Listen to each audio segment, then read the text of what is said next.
and welcome to 3Q the Artist, the podcast designed to go beyond the typical artist interview by asking 3 questions in just 15 minutes. I'm your host, Rachel Vogel, and joining me for tonight's episode is country band Restless Road. For the past 10 years, the band has been honing their craft, and in 2019, the trio otherwise known as Zach, Colton, and Garrett came back together with a sense of refreshed energy. After signing with Kane Brown's joint venture with Sony Music Nashville, the band really began their journey to success. They released their highly anticipated debut album, Last Rodeo, in October of 2023, followed by the announcement of the Last Rodeo headline tour. With all signs indicating the band as a contender for Best New Vocal Group, the guys continue to write, sing, and perform as they take the next steps down country music's long and winding road. So, now that the intro is out of the way, guys, thanks for being here. Welcome to the pod. Excited to have you. What an intro. I feel Wow. like I just feel honored. Yeah, it's awesome. So I do want to get into these 3 questions, but first would love if you guys could share a bit about how the 3 of you came together. What was kind of the catalyst for that? And also, I'm very curious how the name came about. Sure. We're Restless Road. We're a country trio, and we actually started out this band 10 years ago. So myself and Colton over here, when we were 18 years old, we tried out for this singing competition called the X Factor. And we started out as individuals, and then basically we get through so many rounds and we had the opportunity to form a band. And it was such an adventure. We all jumped in head over heels. And I'm going to come back in a minute and tell you how we got the name. But we got pretty far on this show, and also on the show is where we met a friend, Kane Brown. He was meant to be the 4th member of our band, but he actually decided to go his own way, pursue his solo career, which, if you've paid any attention to country music, worked out very well for him. And we did our own thing over the years. We went through ups and downs, a lot of learning lessons, and we got the opportunity in 2019 to work with Kane. He had reached out to us years later, and we had been doing our thing. He had been blowing up, and he gave us this opportunity to record an EP and be able to put out music into the world for the first time as a band and go on tour. And in 2020, we put out our first project, our first EP, Hit the Road with Kane. Pandemic happened, but, we decided to take that moment to get on social media. And we've been having a ton of fun on TikTok and Instagram Reels, all that kind of stuff. And we just really been growing a fan base over the last few years. And now we have just dropped our debut album at the end of 2023, Last Rodeo. We've just completed our first leg of our headline tour, Last Rodeo. And, the past few years have been just so amazing, so much growth. And, we've, like I said, been a band for 10 years, but these last few years have just been kind of crazy for us, and we're so excited about what's to come. Okay, now the name. So we get the opportunity to form a band, and they tell us, we have basically 1 day to find a name. And so we just start rattling off. We didn't have Chat GPT back then, okay? So we just start rattling off anything that sounds cool, right? And we had a lot of names that got shot down. And we were running out of time. And I think, honestly, at the time, I'm going to be honest with you, Restless Road was just 2 words that sounded cool together. And we said Restless Road to one of the producers on the show. And he said, wait a minute, that sounds like something. And we just went with it. And just kind of, we loved it. And liked the way it looked, liked the way it sounded. And then, I got to say, over the years, the last 10 years, I think the name's taken on a meaning of its own. And we've since day one, we've had a catchphrase called "Keep your eyes on the road," all about following your dream, never letting any of life's twists and turns, deter you from that. And I think, life is a restless road. Following your dream, it's going to be restless. It's going to be crazy. And you just got to hang on. You got to stay in the game. You got to keep your eyes on the road. So I think it has a meaning today. But yeah, at the time, just 2 words that sounded cool. That's awesome. Was it a similar situation for the name of the album? Name of the album, Last Rodeo. I know, we had a working title. We have another song called On My Way that is the ending song on the album. And On My Way and Last Rodeo, they have very similar sentiments behind them and meanings. And we wanted this album to be all about, perseverance and just, believing in yourself and chasing your dream no matter how many people tell you no along the way. And we felt like On My Way was a very, very nice way to end the album, but Last Rodeo was just a really energetic way to start the album, and they both kind of meant the same thing. So we knew that Last Rodeo was what we wanted to name it. All right, hopping into the first main question. I've heard many artists say, I am my music and my music is me. What does that statement mean to all of you individually and as a group? Want to go down the line? Yeah, I mean, we Sure. can go down the line. I am my music and my music is me.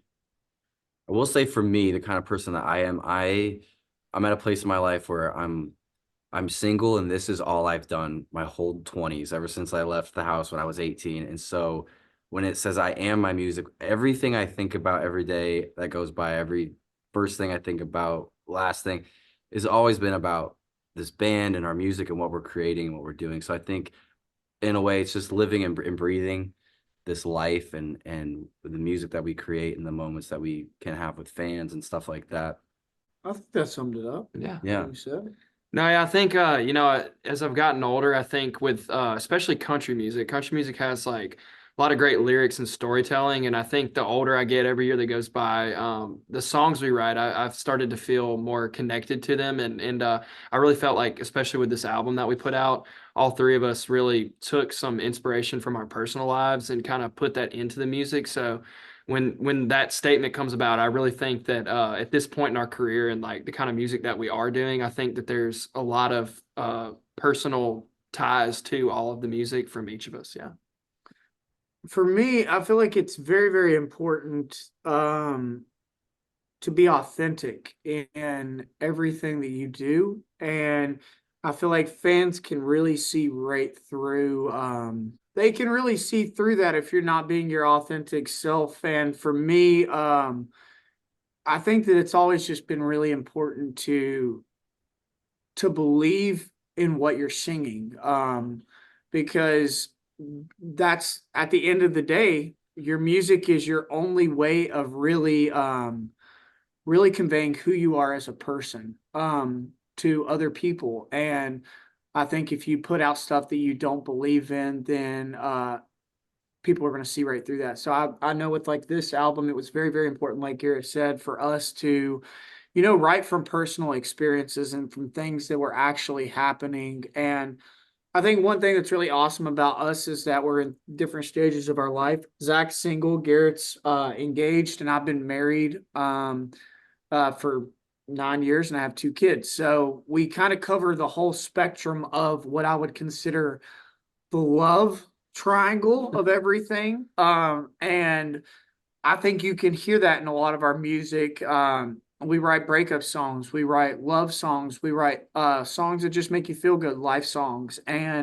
But we all have personal ties to every single one of our songs that we write, because I think it is very important that we believe what we're singing just as much as what fans do.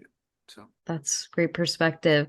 So follow-up question to that. What has been or what is the hardest part about being in a group? Like when you're coming up with creative for an album or a music video concept, do you guys ever find yourself clashing with each other? How do you kind of move past that?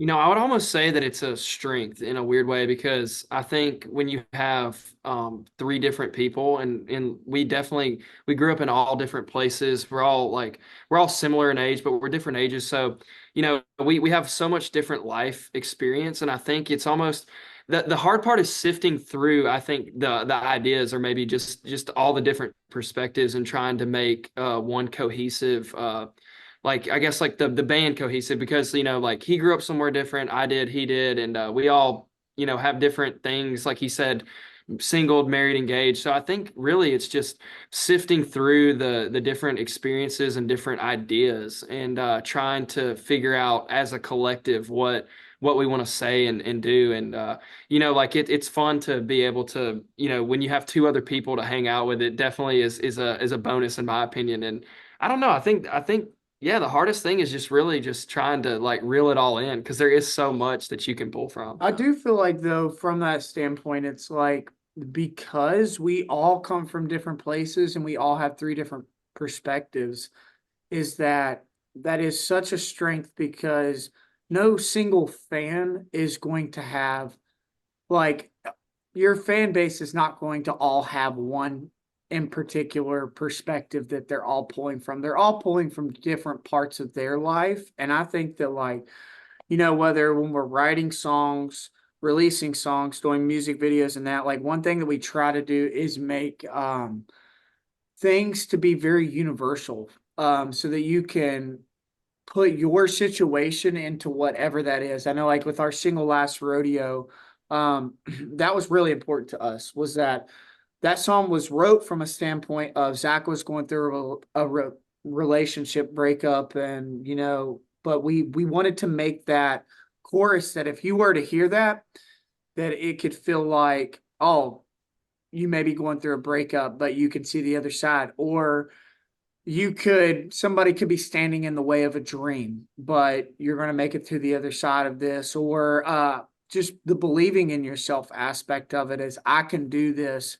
And I think it's important when we go to do that, if we all pull from those different perspectives and we throw them all into one singular idea, it helps people to connect with it from so many different levels. Mhm. Honestly, I think we really have that many like standoff disagreements. Like We have great communication. there might be times where like one or two of us likes a song more than someone else, but it's not like that. It's never honestly, That deep. it's never No. it's never been that drastic. And like the big songs that have felt like no-brainers, I feel like it's a positive that we have like reinforced opinions, like multiple people were all agreeing this is something special and different. And I think we all stay pretty open-minded. And yeah, sometimes it's like you want it's you have to balance things because sometimes you want your music to be literal. You want it to be like this is what I'm going through, or like maybe we write a song one day that I'm more like I'm in the middle of this right now, and maybe they're like, well, I've been through that, but it was a long time ago. It's been a while for me since but you know what the thing is over time everybody shifts where they're going to be in life, and like you could listen to a song 5 years from now and it hits you different than it did 5 years ago. And I'm going off the deep end now, but All right, let's move into question 2. Every industry has its dirty little secrets. Those can be both positive and negative. What's one secret that you would like to share about the music industry? I got one. Oh, you got I one? definitely got one. I've got one too. Well, I got one. This is more like think of this as like something I would have told myself 10 years ago, but or just anybody who maybe's never been to here's what I'd say. I think the best thing like the industry can do for you, all the different parts, is amplify what you already are and what you're already doing.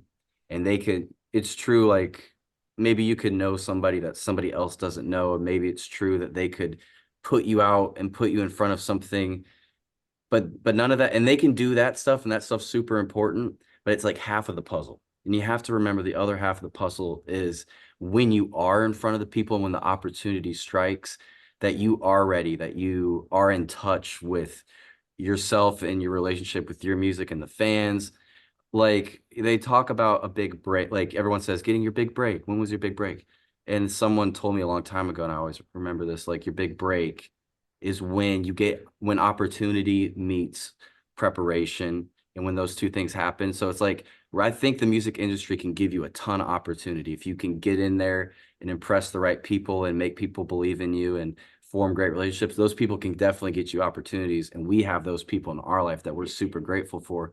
But all that stuff would mean not really anything if we didn't try to dig our deepest to try to make the best music, figure out what it is that makes us special and what connects with fans. If we didn't do all that, try to do all that, then it wouldn't really matter if you had a record deal. It wouldn't matter if you got all the best looks in the world and stuff, I guess.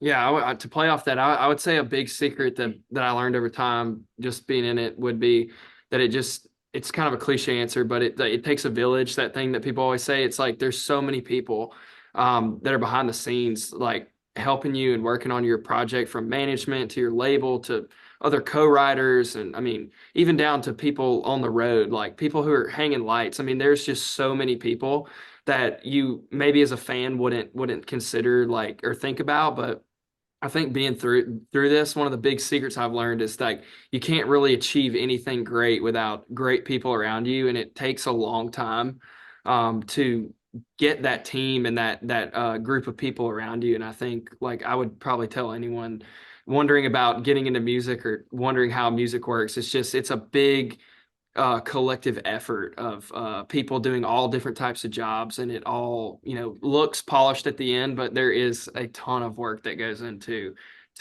a song even, or just a tour or anything like We that. faced a lot of rejection, so I would say you would really want to get prepared to hear no, because like there is no, with the Grammys were just last night, right? And I can tell you there's no one up there that accepted any awards that was not rejected probably once or more times throughout their career. I think that happens to every artist, and it's a part of it, and it's about what you're going to do with the no and where you're going to go from there. Because a lot of those no's, when I look back, at the time they suck and you don't understand why the door's not opening. But then when you look back, you realize that was because I needed to work on this thing or figure out this part of it.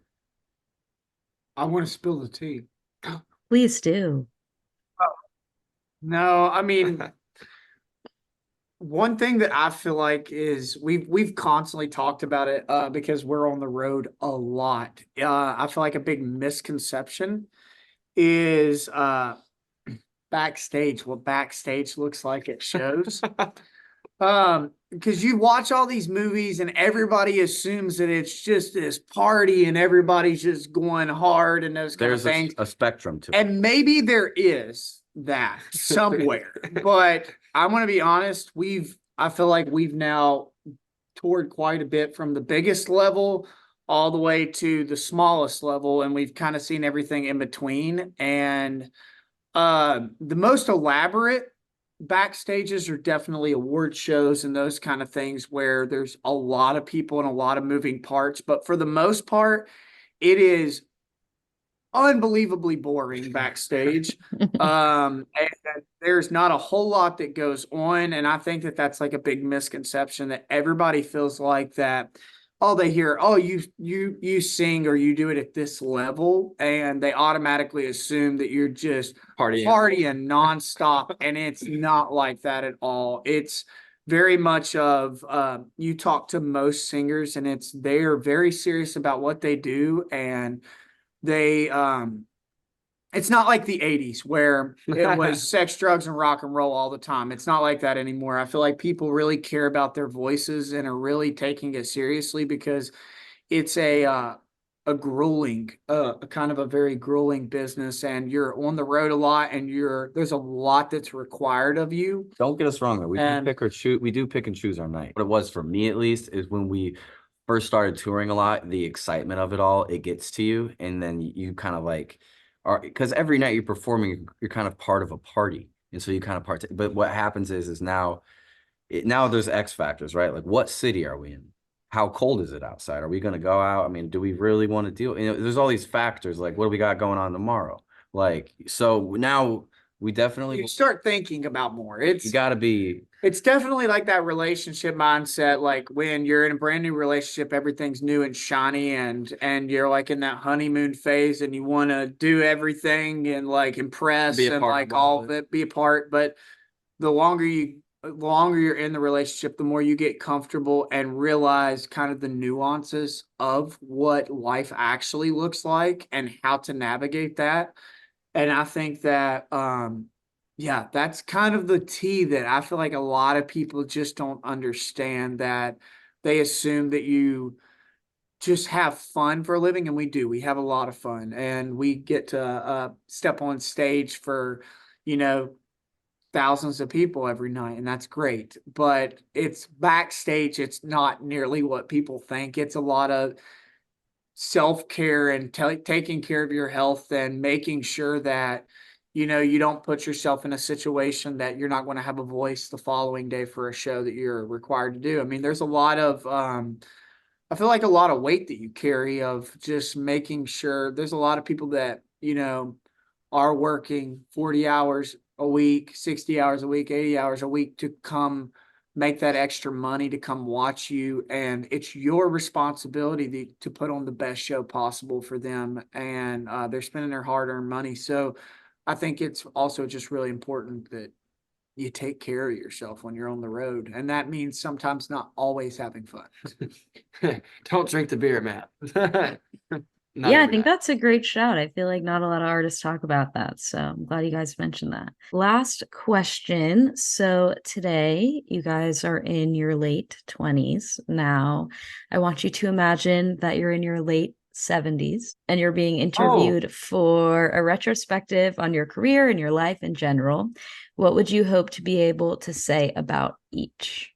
Man, I would hope to say you met so many cool people and did so much cool shit. That would be what I would want to say most.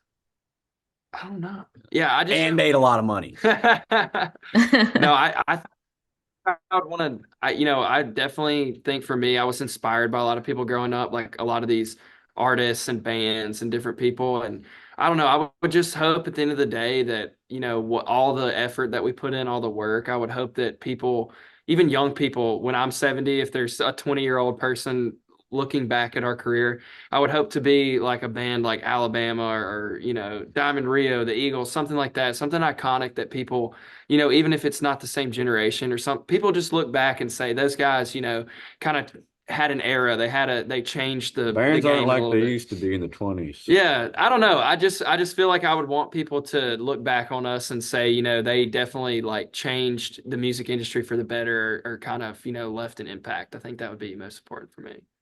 Yeah, I mean, selfishly, it's like I would want that. You'd want to leave a lasting legacy that when people think of some of the most iconic bands of all time, that you're in that list, no matter the genre. But I think for me personally, it would just be that, I try to live this way every day of my life, that if it all ended tomorrow, um, would I be happy with what I'd done at this point? And would I be satisfied um with what I'd done musically? And I think that I really hope that by the time I'm 70, that I lived a great life. I got to watch my kids grow up and that they knew who I was as a father and not just as a musician. And that I was able to give them a better life, and that, I inspired people on a daily basis to, dream big. And, that doesn't matter. I know for me, I come from a really, really small town in the middle of nowhere, West Virginia. And I grew up and was told that what I was dreaming was a pipe dream. And, you know, I brought my dad here to, we're here at our publishing office this past week, and I got to take him through it and kind of see everything. And it's sometimes you forget that even where we're at today, we're kind of within the 1% of, people that dream this dream and are getting to do it at this level. And that we're in like a select few of people. And I feel like sometimes you get caught up in so much of the other stuff, that the noise around you, that you forget to take it all in and just realize that, I've made it this far already. And that's pretty awesome to say. So I hope that one day when I look back on all this, that I'll have that same perspective and be able to go, whether that meant we were the part of the biggest band in the entire world at one point in time, or we just got to do it at a level that was smaller. I hope that I look at it and go, I did it though. I did Mhm. it, and I did it for myself, and I dreamed that dream as a kid, and I got to live it. And wherever that takes me, I feel like I'll be content. That's awesome. Before we close it out, if you guys weren't musicians right now, what would you be doing? Hmm. I have less than a semester left to get my criminal justice degree. So, Wow, probably congrats. justice. So, Yeah, my family is a lot of pipe fitters and welders. My dad and my grandpa did do that. I mean, I don't know if I wasn't. That was pretty much what I was gonna do if I wasn't doing music. We have like a little family business, so Garrett, you gave me the wrong coupling. I'd be probably grinding welds right now if I had not had musical ability or went for my dream. I'd probably be in Tuscaloosa, Alabama, fitting pipe and welding stuff. It's probably what I'd be doing, realistically. You know, there was a year in my life I bartended and I really liked it, but I just have a hard time thinking that I could. I have a, Do that The for- 70-year-old yeah, bartender. I don't know how, like, that's one of those careers I couldn't do for a long time. So it's like, what I would love to do is want to be one of those guys at NBA basketball games who mops the sweat, because I love NBA basketball, and like, Not if a I bad could just job. be at every game, I'll wipe it down, you know, have the best seat Hold in the house. Gatorades. Yeah, Water boy. something like that. Professional Love water it. boy. I like that. Yeah. Love it. Well, thank you guys for joining me tonight. Super fun to have you on the podcast, and everyone listening, stay tuned for next week. Cool.